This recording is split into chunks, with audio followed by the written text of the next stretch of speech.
Dear compatriots, the United Information Center is continuing its work. At the moment, I would like to give you a few words about the situation on the front line, and I will be ready to take some questions. As we have already mentioned this morning, the armed forces of Azerbaijan started mass bombarding of Artsakh peaceful settlements. We have already shown the appropriate photos. There are representatives of international mass media there, even though sometimes they are risking their lives as well, but they are representing the entire truth to the whole world. The Artsakh Defense Army has retaliated to similar operations of the Azerbaijani army. However, we are targeting only military units, exclusively military units, and working towards military targets. All the accusations of the Azerbaijani part are misinformation and are not based on the truth. As we have already mentioned, on the southern side, the opponent has launched a lot of forces, armed artillery, etc. During the day, they even tried to represent some video materials about their presence in the Armenian armed military units. But this was another example that small temporary success they are trying to represent as a large success. Our commanders of our armies have maneuvered, and I have already said that you shouldn't stress the retreat or advance regarding a single military position or details about this retreat or advance. We have been we have maneuvered and we have managed to inflict heavy losses on the opponent. Over 200 casualties on the southern front line only today. The fights have been heavy, but we have been maneuvering, and now let them try to represent their success as they've been doing until now. We have suppressed them with considerable losses today. This is the situation on the whole. At the moment, unfortunately, I cannot give you concrete quantitative information about the losses of the opponent, armed forces of the opponent, because the combats were ongoing for a long time, but tomorrow we will give you the information for the past 2 days. And now I would like to give the floor to Mr. Tatoyan, and then we'll take your questions. Thank you. Hello, dear compatriots. I would like to start my speech with congratulating all the teachers, because today we're celebrating the Day of Teachers. I would like to convey my gratitude to all our teachers, because we are proud of the fact that we are your students, we have been your students. I would like to mention that today our teachers are gaining the result of their education, as proved by the heroic efforts of all our soldiers. And now more than ever,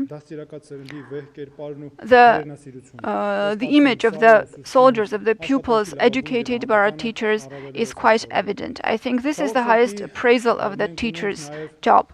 Unfortunately, both today and before, we have losses in the peaceful civilian population. We have losses, we have injured people. I would like to convey my condolences to the relatives of the peaceful population that were murdered as a result of Azerbaijani aggression. I would like to deliver my sincerest condolences to the families and relatives of the soldiers who lost their lives as heroes in this fight. And I would like to wish all the injured soldiers and peaceful population to get better soon. In the past few days, the work of the Ombudsman has been clearly targeted, and our objective was, starting from day 2, to find out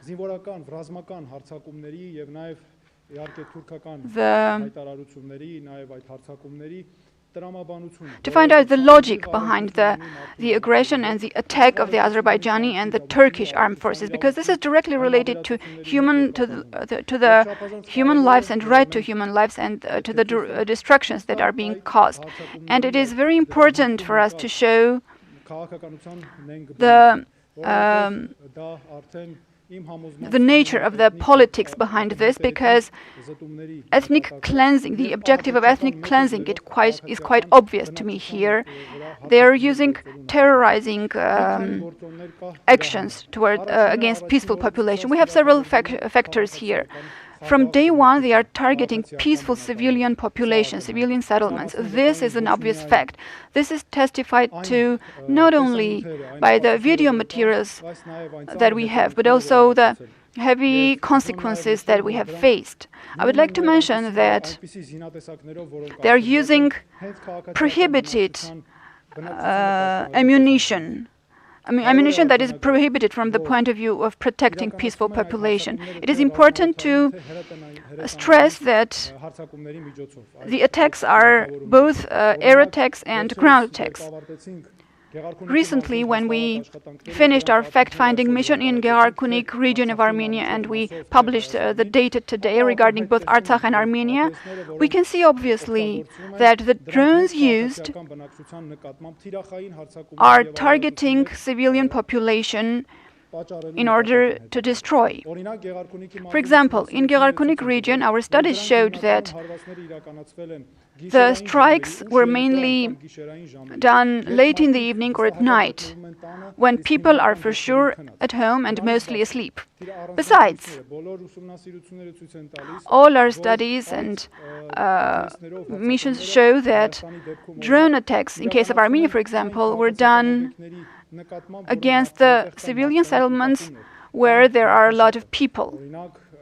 For example, it could be a bunch of a column of cars or a bus or a residential building, etc.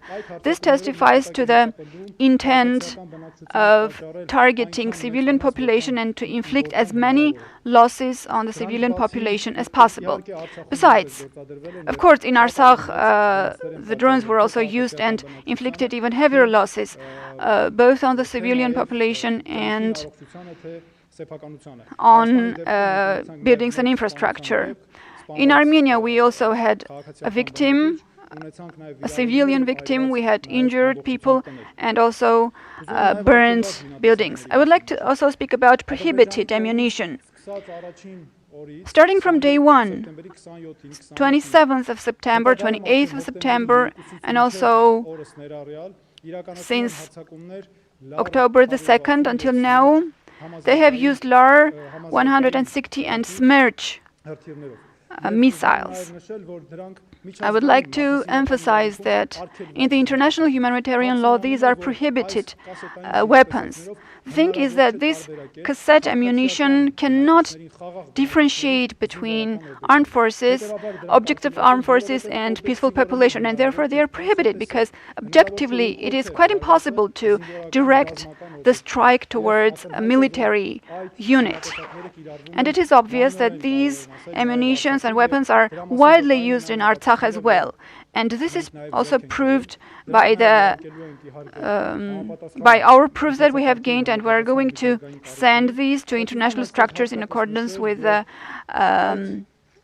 appropriate procedures. I would like to emphasize that the criminal intent is also reflected in that these weapons target, in particular, densely populated areas. For example, Stepanakert, the capital of Artsakh, is continuously under the attack by these weapons, or Hadrut, the city of Hadrut, for example. The issue is that the heavy losses and injuries that are inflicted on people are impossible to prevent.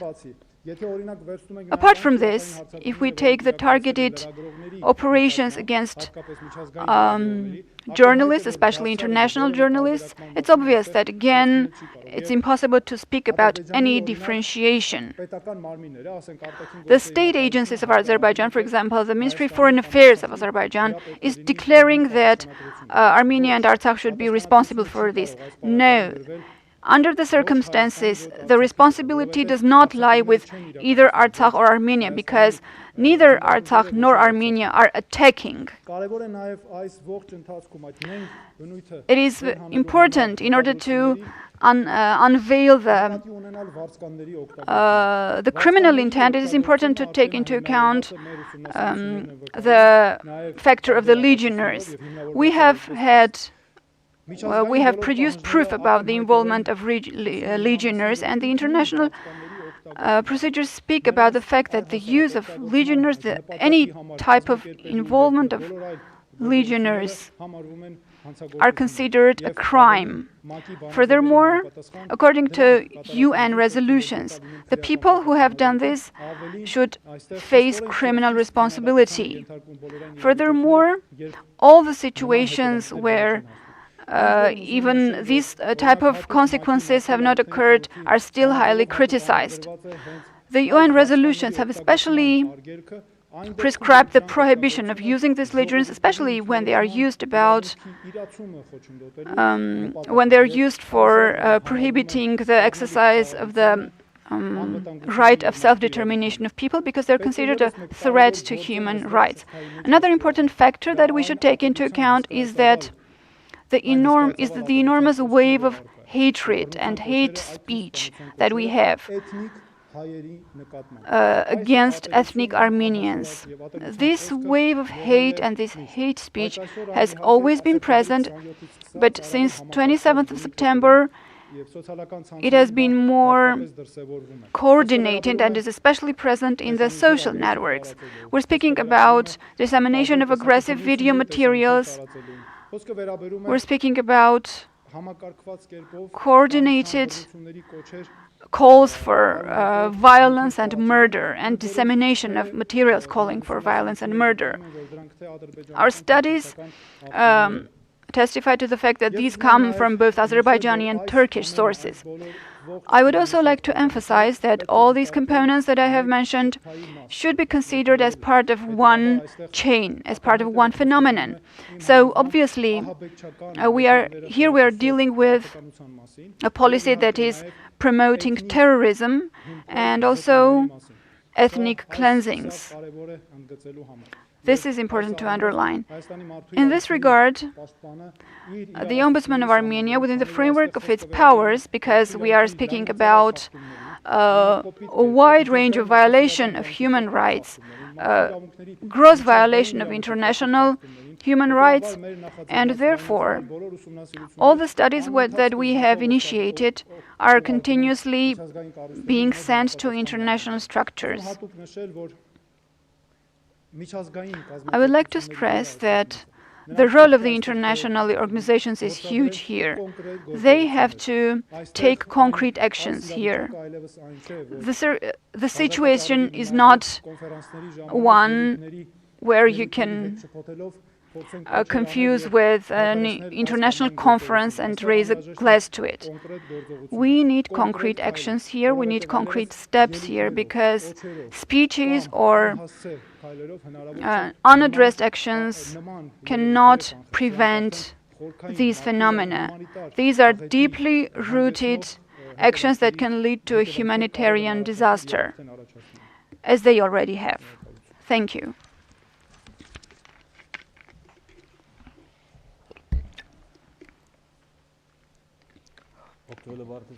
Taking the opportunity, I too would like to congratulate our teachers. And now we're ready to take your questions. Tatoyan, what is the number of the victims of the Army of Defense? Actually, we haven't summed up the results yet, so we don't have the numbers yet. Armed Day, Turkey is continuing to support the Azerbaijan in the armed conflict, and obviously we have information about Turkish F-17 strikers. Actually, F-17, there is no F F-16, there's no F-17. Is the information confirmed? I'm not sure. Actually, this information appeared in the mass media. Yesterday, we saw a video of Azerbaijani soldiers that were running away from Matagiz. Yes, we did show this video yesterday. Actually, today the same thing was happening on the southern front line, with the difference that we just don't have a video to show you from there. Is it possible to destroy the missiles in the air? It is possible, but it's rather difficult, and not all not all air forces can catch a missile in the airspace. Regarding the recent speech of the Prime Minister, would you give us some details? I think that the recent speech of the Prime Minister had some concrete messages, and there are no details needed. We have declared military mobilization, and this is a concrete action under the given circumstances. As you said yesterday, the Ganja, you informed us about